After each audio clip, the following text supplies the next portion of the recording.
ভাবুন তো, এমন একদল মানুষের কথা যাদের জন্ম হয় জলে, সারা জীবন কেটে যায় জলেই, আর মৃত্যুও হয় সেই জলেই, যারা স্থলভূমি বা ডাঙাকে ভয় পায়।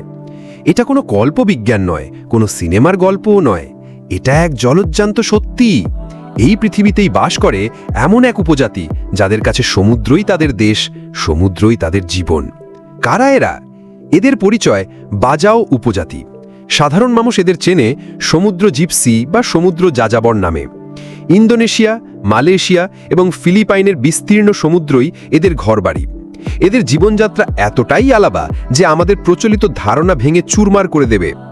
এদের কোনো স্থায়ী ঠিকানা নেই, আজ এখানে তো কাল অন্য কোনো সমুদ্র উপকূলে। মাছ ধরাই এদের একমাত্র জীবিকা, আর সেই মাছ বিক্রি করার জন্যই নিতান্ত প্রয়োজনে তারা ডাঙায় পা রাখে। কিন্তু জানেন কি, বেশিক্ষণ স্থলে থাকলে এদের শরীর খারাপ হয়, যাকে বলে ল্যান্ড সিকনেস। হ্যাঁ, ঠিকই শুনছেন, ডাঙায় উঠলে অসুস্থ হয়ে পড়ে এই জলের মানুষেরা। কিন্তু যা শুনলে আপনার চোখ কপালে উঠতে বাধ্য, তা হলো তাদের অবিশ্বাস্য শারীরিক ক্ষমতা। কোনো আধুনিক যন্ত্রপাতি, কোনো অক্সিজেন সিলিন্ডার ছাড়াই বাজাওরা জলের ৩০ মিটার গভীরে অনায়াসে ডুব দিতে পারে এবং একটানা ৫ থেকে ১৩ মিনিট পর্যন্ত শ্বাস ধরে রাখতে পারে। ভাবা যায়? কিভাবে সম্ভব এটা? বিজ্ঞানীরা গবেষণা করে দেখেছেন, হাজার হাজার বছর ধরে সমুদ্রের সাথে অভিযোজনের ফলে এদের শরীরে জিনগত পরিবর্তন ঘটেছে। সাধারণ মানুষের তুলনায় এদের প্লীহা প্রায় ৫০% বড়, যা অতিরিক্ত অক্সিজেনযুক্ত লোহিত রক্তকণিকা সঞ্চয় করে রাখে। ডুব দেওয়ার সময় এই প্লীহা সংকুচিত হয়ে শরীরে অতিরিক্ত অক্সিজেন সরবরাহ করে, যা তাদের প্রাকৃতিক স্কুবা ট্যাঙ্কের মতো কাজ করে। এই অবিশ্বাস্য দক্ষতা তারা অর্জন করে জন্ম থেকেই। বাজাও শিশুরা হাঁটা শেখার আগেই সাঁতার আর ডুব দেওয়া শেখে, কারণ এটাই তাদের অস্তিত্ব রক্ষার একমাত্র উপায়।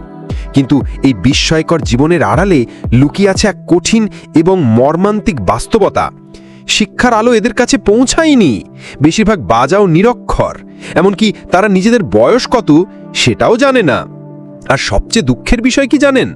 ইন্দোনেশিয়া, মালয়েশিয়া বা ফিলিপাইন কোনো দেশই আজ পর্যন্ত এই উপজাতিকে নাগরিক হিসেবে স্বীকৃতি দেয়নি। তাদের নেই কোনো পাসপোর্ট, নেই কোনো পরিচয়পত্র। এই আধুনিক পৃথিবীতে তারা রাষ্ট্রহীন। জন্ম থেকে মৃত্যু পর্যন্ত সমুদ্রে ভেসে বেড়ালেও কোনো দেশের খাতায় কলমে তাদের অস্তিত্বই নেই। তাহলে ভাবুন, যারা প্রকৃতির সাথে মিশে গিয়ে নিজেদের শরীরকেই বদলে ফেলেছে, এই সভ্য পৃথিবীতে তাদের পরিচয় কি? তারা কি শুধুই এক রাষ্ট্রহীন বিস্ময় হয়ে থেকে যাবে? আপনার কি মনে হয়? কমেন্টে আমাদের জানান।